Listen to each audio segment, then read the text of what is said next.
वाले हैं। और हाँ, अगर आपने फर्स्ट पार्ट के न्यूमेरिकल्स को नहीं देखा है बच्चों, तो डिस्क्रिप्शन में आप चेक कर लीजिए, वहां पर वीडियो पड़ी है, देख लेना। तो चलिए देख लेते हैं बच्चों सारे के सारे जो न्यूमेरिकल हैं रसगुल्लों, बार बार रिपीट हुए हैं पिछले 5 से 7 वर्षों में। तो चलिए हम इनको देख लेते हैं और अच्छे से इनको तैयार भी करना है। चलिए पहला क्वेश्चन है बच्चों, ठीक है ना, लाइट से है। कह रहा है कि फ्लिंट कांच के लिए बैगनी, पीले तथा लाल रंगों के प्रकाश के लिए या लाल रंगों के लिए अपूर्णांक क्रमशः 1.632, 1.620 तथा 1.613 है, ठीक है ना। फिर कह रहा है फ्लिंट कांच के लिए वर्ण विक्षेपण क्षमता ज्ञात करना है। बात करें बच्चों तो कांच है, फ्लिंट कांच, ये फ्लिंट यानी कांच का एक प्रकार, जैसे पायरेक्स कांच, क्रुक्स कांच, फ्लिंट कांच, तो एक फ्लिंट कांच है। और इसके बैगनी रंग के लिए अपूर्णांक ये दिया है, पीले रंग के लिए अपूर्णांक इतना दिया है बच्चों, और लाल रंग के लिए अपूर्णांक इतना दिया है। तो कह रहा है कि वर्ण विक्षेपण क्षमता ज्ञात करना है। 2022 में इस पर आधारित न्यूमेरिकल पूछा गया था। तो देखिए बच्चों, एक तो जरूर आपको दिखाई पड़ेगा, इसमें सबसे पहले हम अपूर्णांक लिख लेते हैं। देखिए NV कर देंगे, ठीक, NV यानी वायलेट, जामुनी या बैगनी। तो ये है बच्चों इसका जो अपूर्णांक दिया है NV यानी 1.632, ठीक है ना, दिया है। अब उसके बाद आगे कह रहा है पीले रंग के लिए, तो ये पीले रंग का है बच्चों, ठीक है ना, पीले रंग के लिए है, मतलब NY। पीले रंग के लिए 1.62 और 0। और उसके बाद कह रहा है बच्चों लाल रंग के लिए, तो ये क्या है NR, ठीक, रेड यानी लाल रंग के लिए 1.613। ये तीनों रंगों के लिए बच्चों अपूर्णांक दे दिया है। अब हमसे इसमें पूछ रहा है कि वर्ण विक्षेपण क्षमता ज्ञात कीजिए। तो यानी वर्ण विक्षेपण क्षमता के लिए फार्मूला होता है बच्चों ओमेगा बराबर, ध्यान से समझना, ओमेगा बराबर होता है बच्चों NV माइनस NR अपान होता है यहाँ पर NY माइनस का 1, ठीक, ये होता है वर्ण विक्षेपण क्षमता, ठीक। तो इसी पे बच्चों हम इसको सॉल्व करेंगे, ठीक है ना। बहुत ही यूनिक क्वेश्चन है लेकिन मजेदार है। अब यहाँ पर हम ओमेगा बराबर रख देते हैं, वैल्यू रखिए बच्चों, वैल्यू को हम पुट करते हैं। NV का मान दिया है 1.632 माइनस NR का मान दिया है 1.613 अपान यहाँ से NY का जो मान दिया है यानी पीले रंग के लिए अपूर्णांक दिया है बच्चों 1.620 माइनस का 1, ठीक है ना। तो इसको हम कैसे सॉल्व करेंगे, ध्यान से समझना। तो ओमेगा बराबर हो जाएगा, इसको अगर आप माइनस करेंगे, अगर हम माइनस करेंगे बच्चों तो ये 0.019 आएगा, और अपान इसमें देखिए एक में से एक गया, भाई ये 0 हो जाएगा, केवल 0.620 इतना। अब देखिए इसको अगर वैसे देखेंगे, ऊपर 19 से नीचे 6, 6 3 18 यानी लगभग 3 बार में ही जाएगा। तो ये आ जाएगा बच्चों, अगर हम इसको काटेंगे तो 0.03, ठीक, यानी ओमेगा बराबर कितना आ गया 0.03, ये आ गया आपका राइट आंसर, ठीक है ना। तो ये हो जाएगा वर्ण विक्षेपण क्षमता। अब बच्चों कोई भी चीज़ यहाँ पर निकालने के लिए पूछ सकता है, भाई वर्ण विक्षेपण क्षमता दे करके इसका पूछ सकता है, या एक इसका दे करके भाई कोई एक वैल्यू निकालना होगा, तो इस फार्मूले की मदद से आप इजीली निकाल पाओगे, है ना।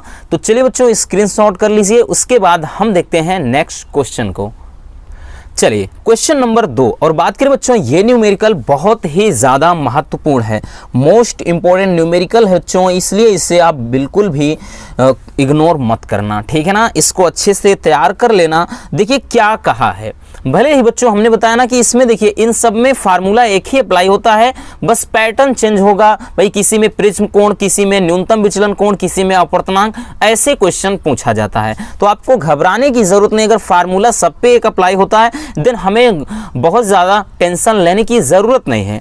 कह रहा है रसगुल्लों, कह रहा है कि √3 अपूर्णांक वाले कांच के प्रिज्म का न्यूनतम विचलन कोण इसके प्रिज्म कोण के बराबर है। देखिए 2022 में भी क्वेश्चन पूछा गया था, लेकिन प्रिज्म कोण की जगह अपवर्तक कोण दे दिया था। तो क्वेश्चन वही है, प्रिज्म कोण या अपवर्तक कोण दोनों बराबर होते हैं बच्चों, दोनों एक चीज हैं, ठीक है ना। तो कह रहा है कि √3 अपवर्तनांक वाले कांच के प्रिज्म का न्यूनतम विचलन कोण इसके प्रिज्म कोण के बराबर है, तो प्रिज्म कोण का मान ज्ञात कीजिए, ठीक है ना। तो पहले देख लेते हैं सवाल में कह क्या रहा है, न्यूमेरिकल में कह रहा है कि न्यूनतम विचलन कोण, यानी बच्चों जो डेल्टा m है वो क्या है, प्रिज्म कोण यानी a के बराबर है।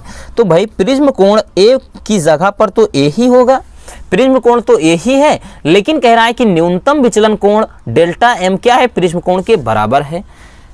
फिर आगे कह रहा है कि यही चीज प्रिज्म कोण ज्ञात कीजिए। चलिए अब इसको कैसे सॉल्व करेंगे, फार्मूला देखिए। हाँ एक चीज और दिया है बच्चों, n का मान भी दे रखा है, n बराबर √3 है ना, अपवर्तनांक दे रखा है। तो फार्मूला इसमें कौन सा अप्लाई होगा, n बराबर होगा बच्चों साइन a प्लस डेल्टा m बाई 2 हो गया अपान साइन a बाई 2, ठीक है ना। तो इसी पे हम क्या करेंगे बच्चों, अप्लाई करेंगे इसी फार्मूले की मदद से, ठीक। चलिए तो इससे क्या है, मान रख देते हैं।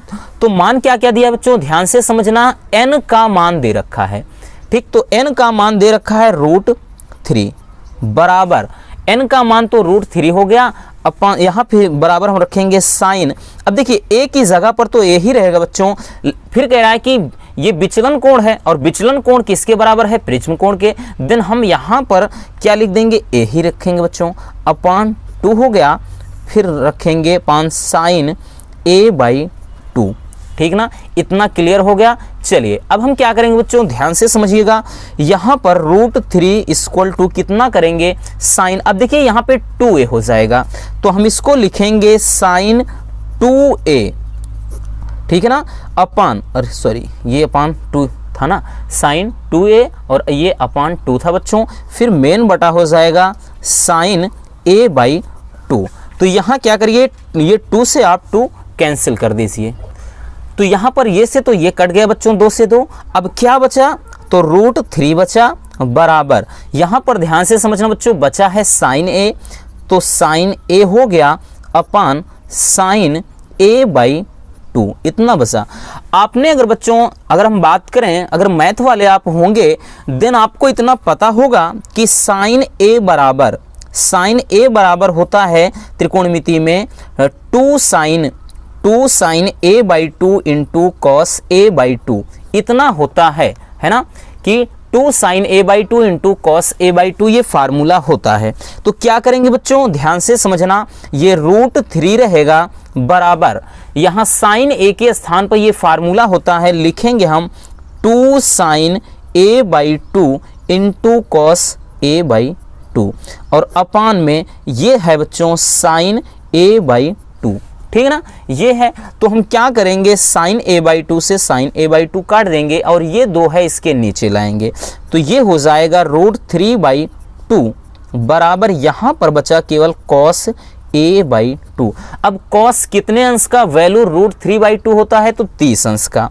तो हो जाएगा बच्चों, हम लिख देंगे कास, यहाँ पे √3 बाई 2, ये कॉस 30 अंश का मान होता है, बराबर हो जाएगा कॉस a बाई 2।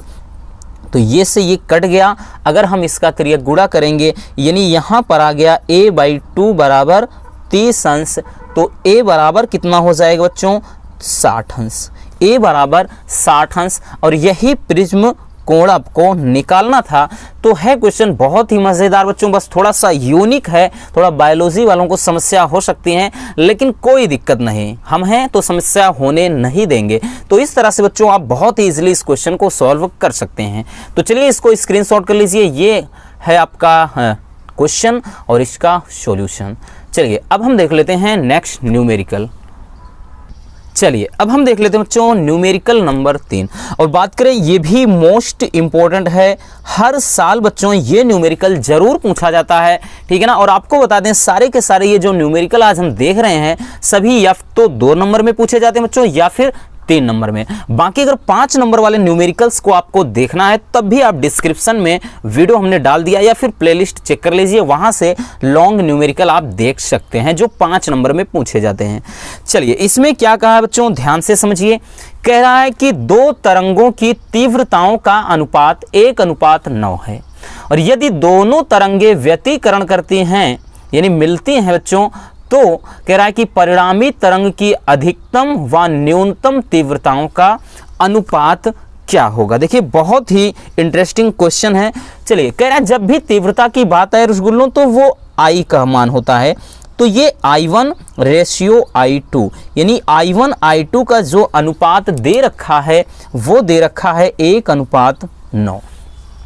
तो सवाल में क्या कह रहा है कि इनके अधिकतम तीव्रता यानी I maximum upon I minimum, इनका रेशियो आपको निकालना है। तो चलिए इसको देख लेते हैं कैसे हमें सॉल्व करना है। चलिए देखिए बच्चों, अगर हम बात करें तरंगों की तीव्रताओं और आयाम का अनुपात और तरंग की तीव्रताओं का जो अनुपात, उनके बीच जो संबंध होता है बच्चों, फार्मूला एक होता है I1, ठीक है ना, I1 अपान I2 बराबर होता है बच्चों A1 square upon A2 square, क्योंकि A1 A2 जो क्या है, ये है आयाम, तरंगों के आयाम, और जब तक बच्चों हम आयाम नहीं निकालेंगे हम तीव्रताओं का अनुपात नहीं निकाल सकते हैं। तो चलिए I1 अपान I2 इनका बच्चों ये देखिए अनुपात दे रखा है कितना, 1/9, ठीक है ना, अनुपात में रहेगा तो 1:9 यानी I1 अपान I2 का मान 1/9।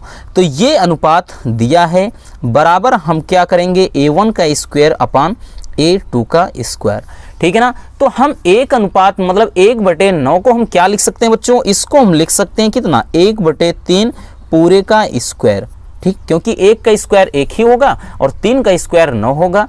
तो यहाँ पर ये क्या है, A1 का स्क्वायर और अपान A2 का। तो ऐसा करते हैं A1 अपान A2, इसको भी पूरे का हम स्क्वायर कर सकते हैं, ठीक है ना।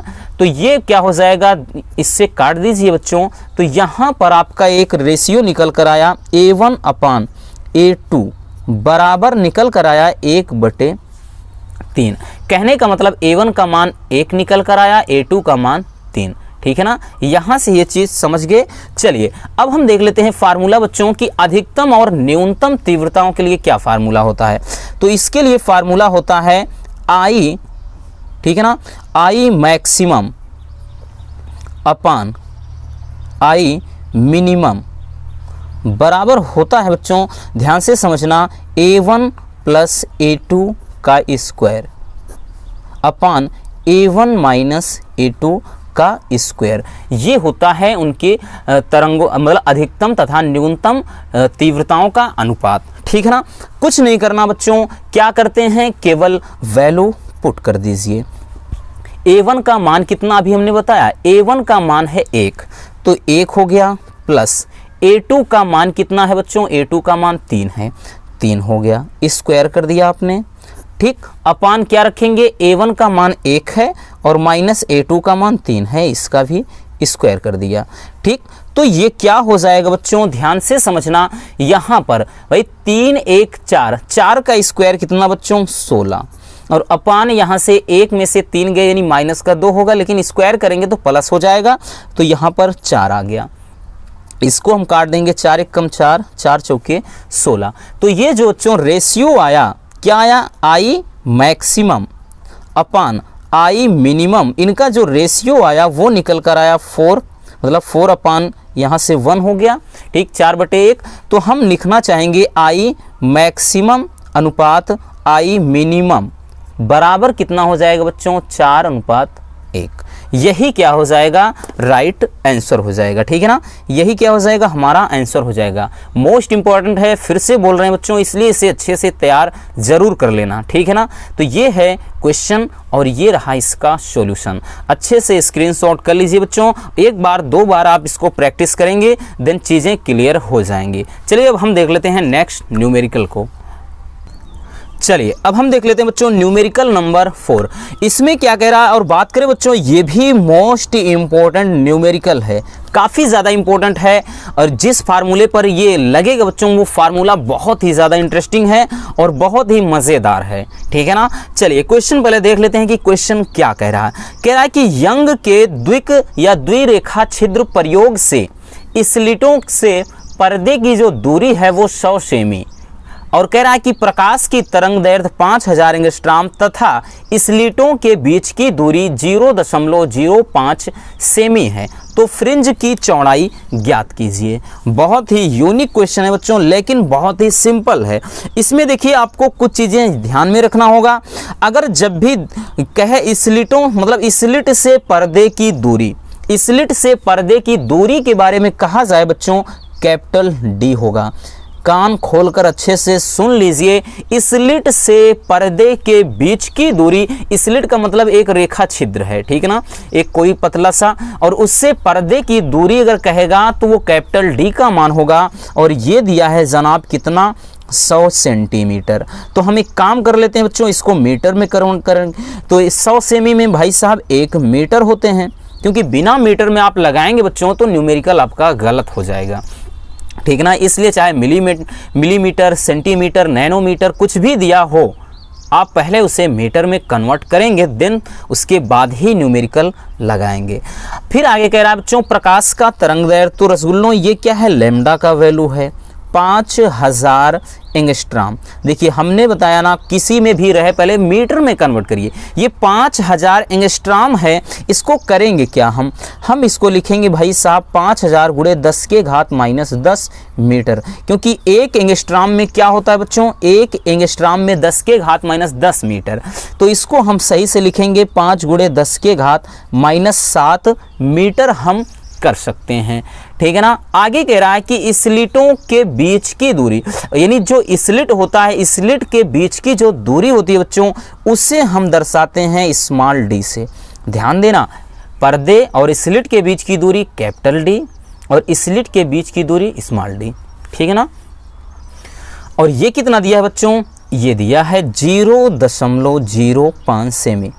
देखिए ये भी सेमी में है, तो भाई साहब इसको हम 0 देखिए 0 है तो इसको हम ऐसे लिख सकते हैं 5 गुणे 10 के घात -2 सेमी, ठीक है ना। यानी अगर दो अंक के बाद है तो भाई 10 के घात -2, 3 अंक के बाद होता, दशमलव के बाद 3 अंक होता तो 10 घात -3, ठीक है ना। ये सेमी में ही है, मीटर में कन्वर्ट कर देते हैं इसको 5 गुणे 10 के घात -2 और उसके बाद ये 10 के घात -2, ये मीटर वाला है। ये तो हमने इसको कोटिमान के रूप में लिखा तब 2 लिखा, क्योंकि जैसे 500 होता है तो 5 गुणे 10 के घात -2 नहीं बल्कि +2 लिख देते हैं बच्चों। और जब दशमलव के बाद इधर 0 मतलब जितने अंक होते हैं उतने 0 लगा दे, मतलब उतने यहाँ घात में हम कर देते हैं माइनस में। तो ये बन गया 5 गुणे 10 के घात का -4 मीटर, ठीक है ना। देखिए इसमें सब मीटर में ही बदलना है, तो पहले मीटर में बदलेंगे तभी लगाएंगे। बहुत सारे बच्चे ये गलती कर देते हैं और उनका सवाल गलत हो जाता है। तो चलिए इसको हम देख लेते हैं रसगुल्लों की किस तरह से हमें सॉल्व करना है। देखिए फ्रिंज की चौड़ाई के लिए फार्मूला जो होता है वो होता है W बराबर, ठीक है ना, capital D into lambda upon small d, ठीक। ये होता है फ्रिंज की चौड़ाई के लिए फार्मूला। इसी फार्मूले पर हम इसको सॉल्व करेंगे, बहुत ही सिंपल है। चलिए इसमें हम वैल्यू पुट कर देते हैं बच्चों, सब वैल्यू हमें पता है तो इसमें क्या करेंगे, वैल्यू रख देते हैं। ये हो जाएगा W बराबर भाई D, कैपिटल D कितना 1 मीटर दिया है। ये लेमडा कितना है बच्चों, ये लेमडा 5 गुणे 10 के घात -7 दिया है। और नीचे क्या लिखेंगे, नीचे है स्मॉल d और ये है 5 गुणे 10 के घात -4। तो 5 से 5 ये गए भाई साहब, और यहाँ पर क्या आ गया बच्चों, 1 गुणे 10 के घात कितना, 1 गुणे देखिए अब माइनस में 4 है, ऊपर जाएगा तो ये कितना हो जाएगा प्लस में, और 7 में से 4 गए माइनस का 3, ठीक है ना। तो यहाँ से जो W का वैल्यू निकल कर आया वो कितना हो गया, 1 × 10 के घात -3 मीटर है, ठीक है ना। ये हो गया बच्चों मीटर में। और हाँ, एक चीज़ आपको हम और बता देते हैं, ध्यान से समझना, यहाँ पर कुछ ध्यान देने वाली जो बात है बच्चों वो हमने नोटिस नहीं किया। देखिए इसमें सेमी में दिया है, इसमें भी सेमी में आप इसको बदल सकते थे और इसको भी सेमी में रहने देते, तब आप इसको लगा करके आंसर सेमी में निकाल सकते थे।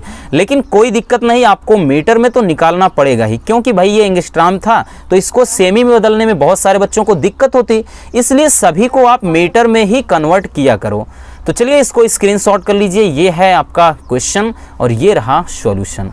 चलिए अब हम देख लेते हैं बच्चों नेक्स्ट न्यूमेरिकल।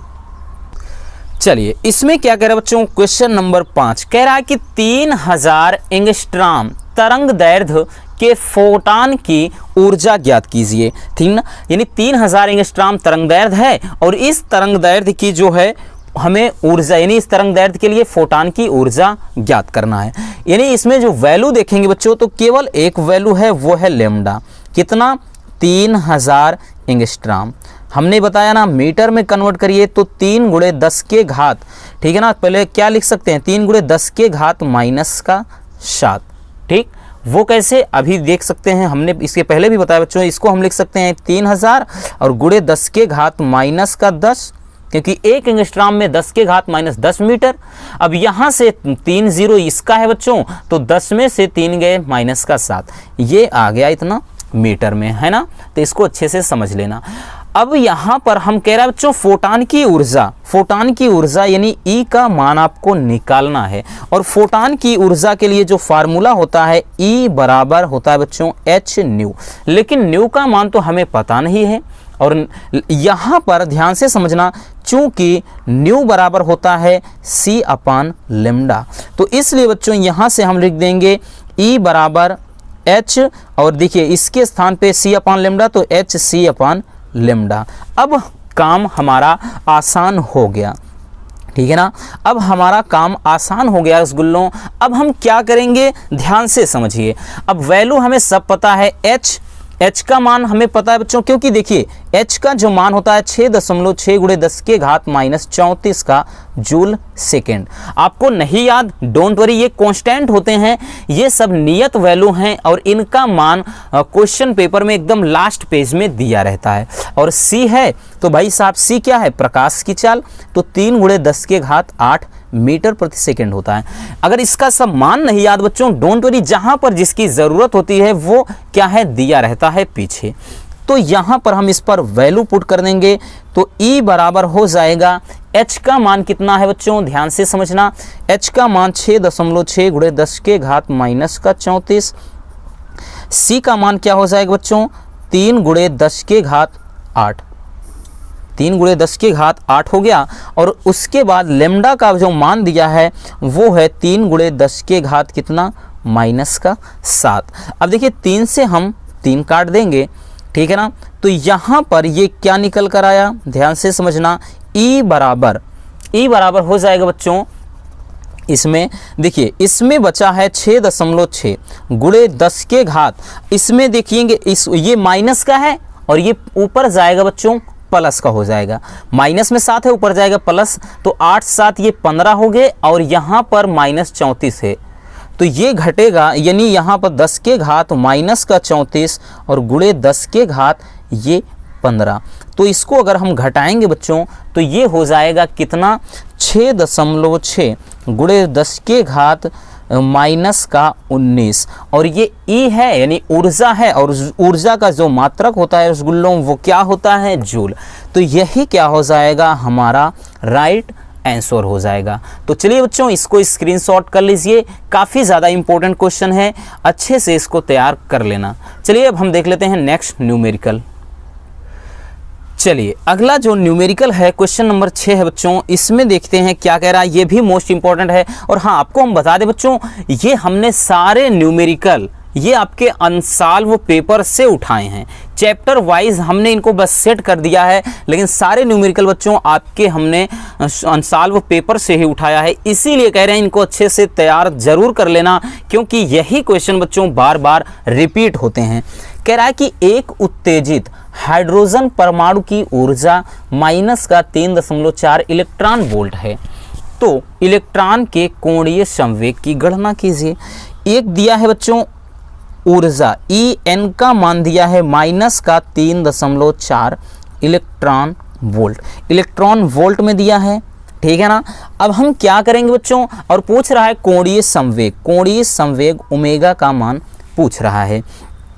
तो हाइड्रोजन ध्यान से समझना, एन क्या है, एनवा ऊर्जा स्तर है। तो एनवे ऊर्जा स्तर के लिए बच्चों हाइड्रोजन परमाणु की मतलब जो ऊर्जा होती है वो होती है En बराबर -13.6 इलेक्ट्रॉन वोल्ट में होता है अपान n स्क्वायर। और ये मान दिया है, En का मान दिया है। तो इस फार्मूले की मदद से हम क्या करेंगे बच्चों, सबसे पहले हम n का मान निकाल लेंगे। तो यहाँ से क्या हो जाएगा, En ये दिया है -3.4 और बराबर -13.6 अपान ये हो जाएगा बच्चों n स्क्वायर, ठीक है ना। तो यहाँ से हम क्या करेंगे बच्चों, हमें n का वैल्यू मिल जाएगा, माइनस से माइनस, और ये 3.4 से काटेंगे, ये 4 बार में, लगभग 4 बार, हाँ 4 बार में जाएगा बच्चों। अब यहाँ से ये n का मान हमें क्या निकल गया, 4। n का वैल्यू हमें मिल गया रसगुल्लों 4, ठीक है ना। अब हम देखेंगे क्या, देखिए चलिए यहाँ से अब हम लगाते हैं। कह रहा है कि कोणीय संवेग, और कोणीय संवेग आपने पढ़ा होगा, ठीक, बोहर-बरी परमाणु मॉडल में कोणीय संवेग ओमेगा बराबर होता है NH अपान 2 पाई, ठीक है ना। NH अपान 2 पाई होता है। और जहाँ पर अगर संवेग, जहाँ पर अगर जैसे द्रव्यमान दे दिए तो यहीं पर MVR हो जाता है, ठीक है ना। इसी फार्मूले को कुछ MVR बराबर NH अपान 2 पाई भी लिखा जाता है, यानी इसको ऐसे भी लिखा जाता है बच्चों। लेकिन क्या, जब जैसे m का मान पूछ ले या त्रिज्या पूछ ले या वेग, तब हम यहाँ पर इसके फॉर्म में लिखेंगे। बाकी ये क्या है, ओमेगा के बराबर ही इतना होता है। तो यहाँ पर हमें डायरेक्टली ओमेगा का मान पूछा है, तो यहाँ पे क्या करेंगे बच्चों, ठीक है ना, इसको रखने की कोई ज़रूरत नहीं है। ओमेगा का मान पूछा है तो ओमेगा बराबर क्या हो जाएगा, n का मान निकाल लिया आपने 4, ठीक है ना। n का मान आपने कितना निकाल लिया, 4। एक मिनट भाई साहब, थोड़ा गलती हो गई, n स्क्वायर है, oh my God. n square बराबर, सॉरी थोड़ा इसको ध्यान से उतर गया बच्चों, n स्क्वायर बराबर 4 है। तो ठीक, ये n बराबर कितना हो जाएगा रसगुल्लों, 2, ठीक है ना। चलिए कोई दिक्कत नहीं, इसको काट देते हैं। यहाँ पर कितना हो गया, 2, और उसके बाद h का मान तो कितना होता है, प्लांक नियतांक है बच्चों, 6.6 × 10 की घात का -34। और उसके बाद क्या करेंगे हम, यहाँ से अपान कर देंगे क्या, 2 पाई, ठीक है ना। 2 और पाई का मान 3, ठीक है ना, 3.14 रख देते हैं। अब इसको क्या करेंगे, आप काट दीजिए, 2 से 2 कट गया, और 3 दूनी 6, ये 2.1 बार में ये भी गया। तो यहाँ से ओमेगा बराबर क्या आ गया बच्चों, ओमेगा बराबर आ गया 2.1 × 10 के घात -34, ये भी जूल सेकंड में ही, जूल सेकंड, ठीक है ना। तो यही क्या हो जाएगा, हमारा राइट आंसर हो जाएगा, ठीक। चलिए इसको स्क्रीनशॉट कर लीजिए बच्चों, ठीक है ना। ये रहा आपका न्यूमेरिकल और ये रहा इसका सॉल्यूशन, ठीक है ना। चलिए अब हम देख लेते हैं नेक्स्ट क्वेश्चन को। चलिए अब हम देख लेते हैं बच्चों 7वां न्यूमेरिकल। ये भी मोस्ट इम्पोर्टेंट है और हर साल बच्चों इस पर आधारित एक न्यूमेरिकल जरूर पूछा जाता है, ठीक है ना, हर एक सेट में। कह रहा है, क्वेश्चन क्या कह रहा है, ध्यान से पढ़िए। कह रहा है कि हाइड्रोजन स्पेक्ट्रम की लाइमन श्रेणी की प्रथम रेखा की तरंग दैर्ध्य का मान रिडबर्ग नियतांक के पदों में लिखिए। अब ध्यान से समझना बच्चों, इसमें हमें करना क्या है, देखिए कह रहा है कि रिडबर्ग नियतांक हमें निकालना है। तो हाइड्रोजन जो स्पेक्ट्रम होती है, अगर आपने उसे पढ़ा होगा तो उसमें कितनी श्रेणियां होती हैं, लाइमन, बामर, पास्चन, ब्रैकेट, फुंड, यानी 5 श्रेणियां होती हैं। और सभी को अगर हम ज्ञात करेंगे, सभी के अगर हम तरंग दैर्ध्य का जो मान ज्ञात करेंगे बच्चों, तो उसके लिए एक फार्मूला होता है 1/λ = r, और कोष्टक में 1/2 n1 square minus 1/n2 square. यानी इस फार्मूले की मदद से हम निकाल लेते हैं लेम्डा बोले तो तरंग दैर्ध्य का मान। अब इसमें एक इंटरेस्टिंग चीज ये आपको ध्यान में रखना है बच्चों, जब लाइमन कहेगा तो इसके स्थान पर 1 कहेंगे, लिखेंगे, और यहां पर उसके एक अंक छोड़ करके जैसे 1 रख दिया तो 2 से यहां शुरू होगा। बामर कहेगा तो यहां पर 2 रखेंगे और यहां से 3 रखेंगे। पाश्चन कहेगा तो यहां पर 3 रखेंगे, यहां पे 4, यानी इसके एक छोड़ करके। ब्रैकेट श्रेणी रखेंगे तो यहां पर 4 रखेंगे और यहां पे उसको छोड़कर 5। इस तरह से यानी जो चीज होता है उससे एक आगे लिखा जाता है। लाइमन श्रेणी है और लाइमन श्रेणी के लिए भैया यहां पर हम 1 रखेंगे और यहां पर n का मान कितना 2, तो 1/λ बराबर हो जाएगा बच्चों r, ठीक है ना। और 1/ यहाँ पे 1 का स्क्वायर करेंगे, क्यों? क्योंकि लाइमन श्रेणी है। और माइनस का बच्चों 1/ यहाँ पे हम n2 के स्थान पे अब हम 2 रखेंगे, इसका स्क्वायर। 2 क्यों रखे? क्योंकि लाइमन श्रेणी है तो यहाँ पर 1 हमने बताया ना, अगर यहीं पर बामर श्रेणी बोलता तो बामर की जगह यहाँ पर 2 रख देते, लेकिन यहाँ पर 3, यानी इससे एक आगे इसको लिखना है, इतना आप याद रखिए। तो 1/, ये लेम्डा बराबर हो जाएगा रसगुल्लों कितना r, और ये 1/1 हो गया माइनस का 1/4 हो गया। तो 1/λ इक्वल टू कितना हो गया बच्चों? इसको हम क्या करेंगे r, और ये 4 1 कम 4, 4 में से 1 गए 3, और नीचे ये 4 हो गया। तो 1/λ बराबर ये 3r/4 हो गया। लेकिन लेम्डा बराबर क्या हो जाएगा बच्चों? लेम्डा बराबर हो जाएगा r अपान, ठीक है ना, सॉरी 4/ कितना 3r, 4/3r, ये लेम्डा यानी तरंग दैर्ध्य के लिए आ गया, और यही हमारा राइट आंसर हो जाएगा। तो है ना मज़ेदार न्यूमेरिकल। चलिए बच्चों इसको स्क्रीनशॉट कर लीजिए, उसके बाद हम देखते हैं नेक्स्ट न्यूमेरिकल को। चलिए अब हम देख लेते हैं बच्चों यहाँ से न्यूमेरिकल नंबर 8, और बात करें रसगुल्लों ये भी मोस्ट इंपॉर्टेंट क्वेश्चन है, ठीक है ना। चलिए अब इसमें क्या करेंगे बच्चों, क्वेश्चन पहले देख लेते हैं कि करना क्या है, ठीक है ना। इस पर आधारित तो लगातार न्यूमेरिकल पूछा चला रहा है, ठीक है ना। कह रहा है कि बच्चों 1 × 10⁻⁵ मीटर चौड़ाई वाली झिर्री पर 6000 एंगस्ट्रॉम तरंग दैर्ध्य का प्रकाश लंबवत पड़ रहा है, तो विवर्तन प्रारूप केंद्रीय उच्चिष्ट की चौड़ाई ज्ञात कीजिए। तो विवर्तन प्रारूप केंद्रीय उच्चिष्ट की चौड़ाई आपको ज्ञात करना है, ठीक है ना। यानी कोणीय चौड़ाई आपको, ठीक है, यहाँ पर उच्चिष्ट की कोणीय चौड़ाई लिख लीजिए, कोणीय चौड़ाई आपको बच्चों ज्ञात करना है। बहुत ही मज़ेदार न्यूमेरिकल है। चलिए इसमें वैल्यू लिख लेते हैं। कह रहा है 1 × 10⁻⁻5 मीटर चौड़ाई वाली झिर्री पर ये किसका मान दिया है? देखिए ये स्लिट की चौड़ाई, इसके पहले हमने देखा है बच्चों स्मॉल d का मान दिया है 1 × 10⁻⁻5 मीटर, और इसमें लेम्डा का मान दिया है 6000 एंगस्ट्रॉम। तो इस तरह को हमने इसको बार बार मीटर में कन्वर्ट किया है, इसको हम लिख सकते हैं 6 × 10⁻⁷ मीटर। कैसे आता है इसके पहले हमने 2 बार बता दिया है, ठीक है ना। अगला यहाँ से आगे कह रहा है कि विवर्तन प्रारूप को केंद्रीय उच्चिष्ट की अब कोणीय चौड़ाई ज्ञात करना है। कोणीय चौड़ाई देखिए फार्मूला होता है बच्चों, ठीक, कोणीय चौड़ाई के लिए फार्मूला होता है 2 थीटा बराबर होता है बच्चों 2λ/d।